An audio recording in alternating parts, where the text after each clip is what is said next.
विदेशों या दुबई से आप आधिकारिक रूप से कितना गोल्ड ला सकते हैं, चलिए बताते हैं डिटेल में। तो नमस्कार, स्वागत है आपका हमारे चैनल यूएई खबर पर। देखिए, सोने से भारतीयों का एक भावनात्मक लगाव रहा है, चाहे शादी समारोह हो या फिर कोई भी मांगलिक कार्य।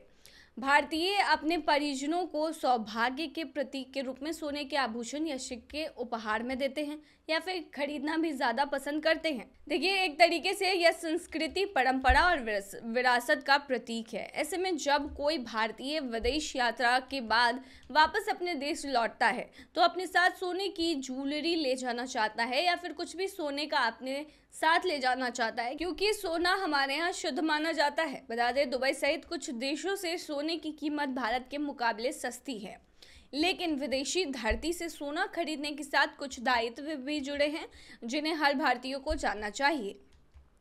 देखिए, नियमों के मुताबिक एक भारतीय यात्री जो 1 साल से अधिक समय से विदेश में रह रहा है, उसे वास्तविक सामान में 20 ग्राम तक का आभूषण बिना शुल्क के लाने की अनुमति है, जिसकी कीमत 50,000 रुपए है अगर वो एक मेल है, और वही 40 ग्राम तक का आभूषण बिना शुल्क के लाने की अनुमति है, जिसकी कीमत 1 लाख है यदि वो महिला है। तो अगर भारत आने वाले यात्री निर्धारित सीमा से अधिक सोने के आभूषण ले जाते हैं तो उन्हें सोने पर कुछ सीमा शुल्क देना होगा। इसके अलावा जो बच्चे 1 साल से ज़्यादा विदेश में रह चुके हैं, वे दुबई से टैक्स फ्री सोने के आभूषण ले जा सकते हैं। हालांकि वे सोने के सिक्के, बार, बिस्किट नहीं ले जा सकते हैं।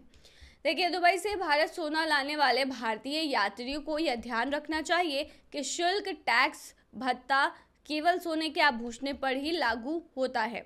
बयूद के मुताबिक सोने की जो छड़ें होती हैं, जो सिक्के होते हैं और दूसरी ज्वेलरी के लिए सीमा शुल्क आयात की गई मात्रा के आधार पर निर्धारित किया जाता है। दुबई से भारत सोना लाने पर आपको कीमत चुकानी होगी, जिसे सीमा शुल्क के तौर पर चुकाना होता है। चलिए इसके बारे में कुछ डिटेल में आपको बताते हैं। तो देखिए, 1 किलोग्राम से कम वजन का सोने की छड़ों पर आपको 10% सीमा शुल्क लगता है। 20 ग्राम से 100 ग्राम वजन वाले सोने की छड़ों पर 3% सीमा शुल्क लगता है। 20 ग्राम से कम वजन वाले सोने की छड़ों पर कोई सीमा शुल्क नहीं है। वहीं 20 ग्राम से 100 ग्राम वजन वाले सोने के सिक्कों पर 10% शुल्क लगता है। वहीं 20 ग्राम से कम वजन वाले सोने के सिक्के पर कोई सीमा शुल्क नहीं है।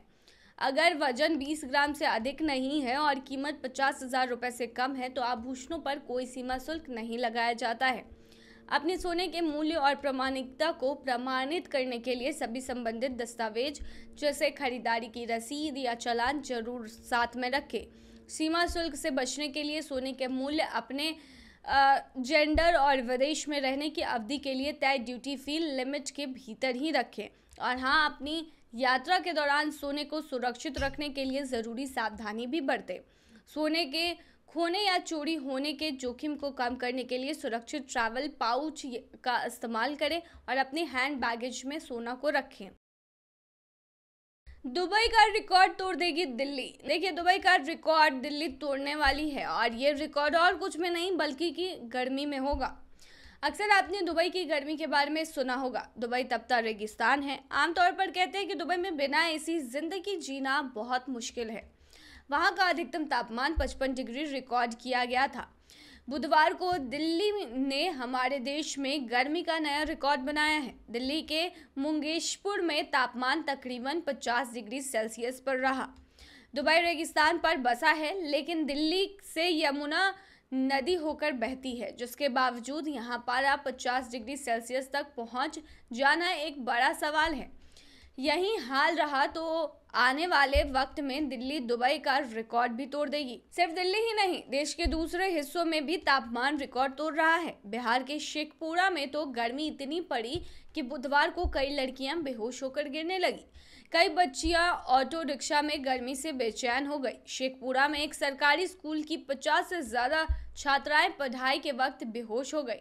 सभी छात्राओं को अस्पताल में भर्ती कराया गया। देखिए, शेखपुरा के स्कूल में छात्राओं की तबीयत बिगड़ने से स्कूलों में अफरा तफरी मच गई। बेहोश बच्चियों को अस्पताल ले जाने के लिए स्वास्थ्य विभाग को फोन किया गया। काफी देर तक जब एम्बुलेंस नहीं पहुंची तो निजी वाहनों से सभी छात्राओं को सदर अस्पताल ले जाया गया। स्कूल के हेडमास्टर सुरेश प्रसाद ने इसकी जानकारी दी। इसके तुरंत बाद बिहार में भीषण गर्मी को देखते हुए सीएम नीतीश कुमार ने सभी स्कूल को 8 जून तक बंद करने का आदेश दिया है। देखिए, राजस्थान में भी गर्मी सितम ढा रही है। राजस्थान के कोटा से हैरान करने वाली तस्वीरें सामने आई हैं। कोटा में हीट वेव से 48 घंटे में 21 अज्ञात लोगों के शव भी बरामद हुए हैं। मौत का ये आंकड़ा चौंकाता है। पूरे राजस्थान में गर्मी से 50 लोगों की मौत हो चुकी है। तो वहीं जयपुर में मुख्यमंत्री भजनलाल खुद फील्ड में उतर आए हैं। जयपुर की सड़कों पर पानी की बौछार की जा रही है। तेज धूप और गर्मी से थोड़ी राहत के लिए बाइक सवार और कार चालक पानी की फुहार ले रहे हैं। गर्मी का आलम यह है कि जयपुर में ही पिछले 2 दिन में 25 से ज्यादा लोग अस्पताल पहुंच गए हैं। देखिए, 10 जुलाई 1913 वो तारीख है जब धरती का सबसे गर्म दिन दर्ज किया गया था। उस दिन तापमान था 56.7 डिग्री सेल्सियस। इसकी लोकेशन थी कैलिफोर्निया की डेथ वैली। अब दिल्ली में हीट वेव वाला ये मीटर मई महीने में ही 50 डिग्री सेल्सियस के करीब पहुंच गया है। तो हैरान करने वाली बात यह है कि अभी तो जून की शुरुआत भी नहीं हुई है। 9 तपा का यह 5वां दिन है, यानी अभी 4 दिन और बाकी है। गर्मी ने शहरों में ज्यादातर हालत खराब कर रखे हैं। यहाँ रात में भी चैन नहीं मिल रहा है। आईआईटी भुवनेश्वर ने इस पर रिसर्च की है। इसमें सामने आया है कि कंक्रीट वाले शहरों की रात ग्रामीण इलाकों में 60% ज्यादा गर्म है। दिल्ली, हैदराबाद जैसे शहरों में कंक्रीट से रात का तापमान लगातार बढ़ रहा है। कंक्रीट से बनी सड़कों की वजह से तापमान में इजाफा हुआ है। शहरों की जमीन गांवों में के मुकाबले 9% कम ठंडी हो रही है। यह रिसर्च भारत के 140 शहरों में की गई है। देखिए, चिकित्सकों का मानना है कि भीषण गर्मी की वजह से मल्टी ऑर्गन फेलियर हो सकता है। एसएमएस अस्पताल के डॉक्टर सुधीर मेहता ने बातचीत में बताया कि गर्मी से हीट स्ट्रोक का खतरा बढ़ सकता है। इससे ब्रेन स्ट्रोक भी हो सकता है। हीट वेव की चपेट में आने पर चक्कर आना, कमजोरी और चिड़चिड़ापन आ सकता है। अगर ऐसे लक्षण दिखे तो डॉक्टर्स की सलाह जरूर लें। वहीं चिंता की बात यह है कि भारत के 17 शहरों में तापमान 48 डिग्री सेल्सियस के पार पहुंच गया है। यह अपने आप में बहुत ज़्यादा खतरनाक संकेत है। उत्तर प्रदेश में ये गर्मी लोगों को जला रही है और जान ले रही है। पिछले 48 घंटे में यूपी में 17 लोगों की मौत गर्मी से होने का दावा किया गया है। अब तक 23 लोगों की जान यूपी के हीट वेव की वजह से हुई है। तो फिलहाल अभी भारत में पूरा भारत जो है वो जल रहा है और ऐसे में लोगों को एहतियात बरतने की जरूरत है। दुबई में हत्या हुए पंजाबी का शव आज पहुंचेगा भारत। हमने आपको खबर दी थी कि दुबई में एक पंजाबी युवक की हत्या कर दी गई थी, वो भी उन्हीं के समुदाय के द्वारा। देखिए, 23 दिन पहले दुबई में कत्ल किए गए व्यक्ति का शव जो है उनके घर पहुंच रहा है। गांव जमशेदपुर की पत्ती शेखों के रहने वाले पंकज डॉल का शव 30 मई यानी कि आज भारत पहुंचेगा। परिवार से मिली जानकारी के मुताबिक पंकज डॉल का शव उसका छोटा भाई लेकर आ रहा है। पंकज डॉल का छोटा भाई जो है उसी के साथ दुबई में रहता था।